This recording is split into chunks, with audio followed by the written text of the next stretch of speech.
मधु हैरान परेशान अपने कानों पर, उसे यकीन ही नहीं हो रहा था कि उसकी अपनी जन्नी माँ भाभी के साथ मिलकर उसके बारे में ऐसी बातें करेगी। ऐसी कौन सी बात मधु ने सुन ली, हैरान परेशान वाली। इस कहानी की शुरुआत होती है मायके की लाडली मधु से ही।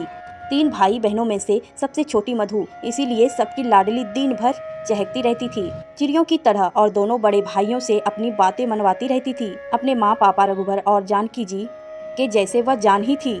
समय बीतता गया, पढ़ाई लिखाई करके दोनों भाई अपनी अपनी नौकरी में लग गए। एक एक कर दोनों भाइयों की भी शादी हो गई। घर में भाभी आ गई। दोनों भाभी व्यवहार से तो ठीक ही थी, परिवार में सब कुछ ठीक ठाक खुशी खुशी चल रहा था। मैं अभी BN सेकेंड ईयर में पढ़ ही रही थी, देखने में भी अच्छी भली थी।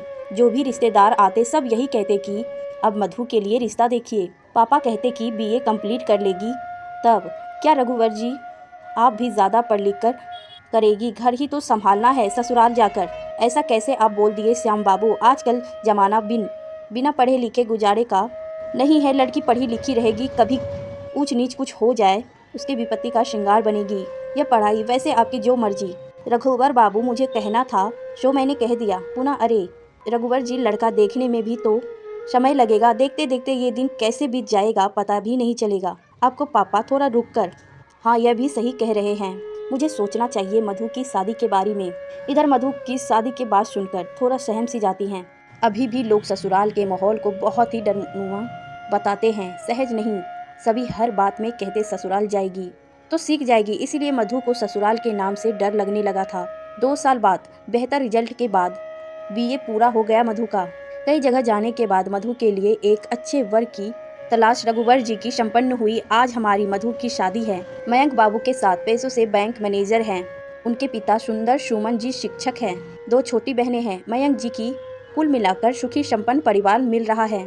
हमारी मधु को खुशी खुशी सारी रस्में शादी की पूरा होने के बाद मधु आज अपने ससुराल पहुंचती है। बहुत जोरों जोरों से उसका स्वागत किया जाता है, क्योंकि घर की वह इकलौती बहू है। मधु की सासू माँ बहुत ही सुंदर से बहू का स्वागत करती हैं।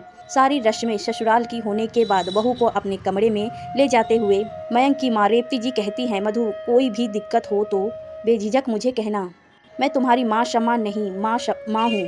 ठीक है माँ जी नहीं, सिर्फ तुम्हारी माँ। दोनों बहनें एक साथ बोलती हैं। और फिर मेरी माँ? अरे सबकी माँ। 2 बेटी थी, अब 3 हो गई मुझे। हंसते हुए, चलो अब मधु को आराम भी करने दो। मैं तो करने दूंगी आराम भैया।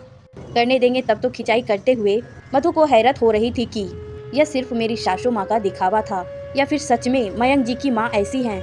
सभी आज तक बोलते रहते थे सास बहुत गर्म होती है, ससुराल में जीना मुश्किल कर देती हैं, वगैरह वगैरह। ये तो बिल्कुल विपरीत हैं। तभी मयंक बाथरूम से फ्रेश होकर आते हैं। कहाँ खो गई मेरी मधु? बस कहीं नहीं हुई, यूँ ही मयंक की बातों में लिपटते हुए आपके बारे में ही सोच रही थी।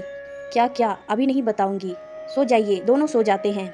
कल की नई सवेरे और नई उम्मीदों के साथ सुबह जब आंखें खुलती हैं, मधु देखती हैं कि रेवती जी सारा काम कर चुकी होती हैं। मधु पहले तुम स्नान करके पूजा कर लो, फिर सभी साथ में नाश्ता करेंगे। मधु, माँ आपने मुझे जगाया क्यों नहीं?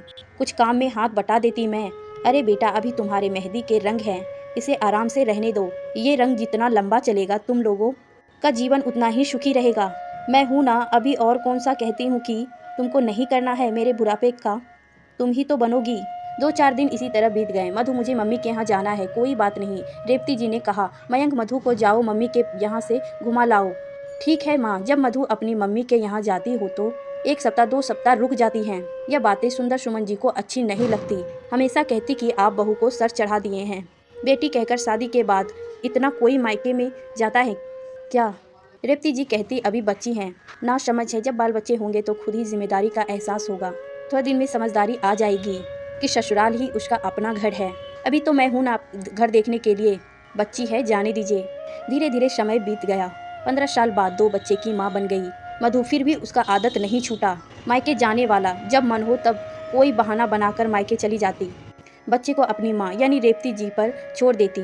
निश्चित इधर मायके में दोनों भाइयों को इसका इतना बार बार आना जाना अच्छा नहीं लगता था। ना ही माँ को दोनों भाइयों के बीच मधु के वजह से हमेशा अनबन अच्छी लगती थी। इस बार मधु जब मायके आई मयंक जी के साथ, रात में सब ठीक था। सुबह मधु जब बाथरूम की तरफ जाने लगी, उसने सुना कि माँ और दोनों भाभी उसी के बारे में बात कर रहे हैं। वह थोड़ा ध्यान लगाकर सुनने लगी। दोनों भाभी कह रही थी कि क्या दिक्कत है मधु जी को, अपने ससुराल में इतनी अच्छी सास, इतना अच्छा परिवार मिला है, फिर भी जब देखो तब यहाँ आ जाती हैं। कह तो भाभी सही रही थी, मुझे ससुराल में कभी ससुराल जैसा लगा ही नहीं, लेकिन मैंने कभी इस बारे में सोचा ही नहीं। दुनिया जैसा बोलती थी, यही भ्रम मेरे दिमाग में भी लगा हुआ था कि ससुराल यानी लड़कियों के लिए सजा। खुद तो आती ही है, मयंक जी को भी लेते आती हैं। स्वागत में कम खर्चे होते हैं क्या? माँ भी बोल रही थी, हाँ सही बात है।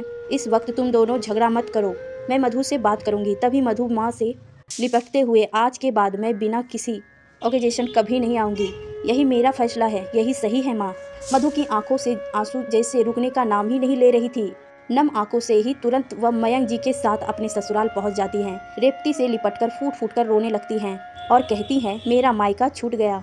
दहलीज के उस पार रेवती जी, अरे पगली, तुम्हारा दूजा मायका हमेशा तुम्हारा इंतजार कर रहा है। अपने घर को रोशन करो, यही तुम्हारा असली मायका है। माँ ने कहा, हाँ माँ, मैं हमेशा के लिए अपने मायके लौट आई। हंसते हुए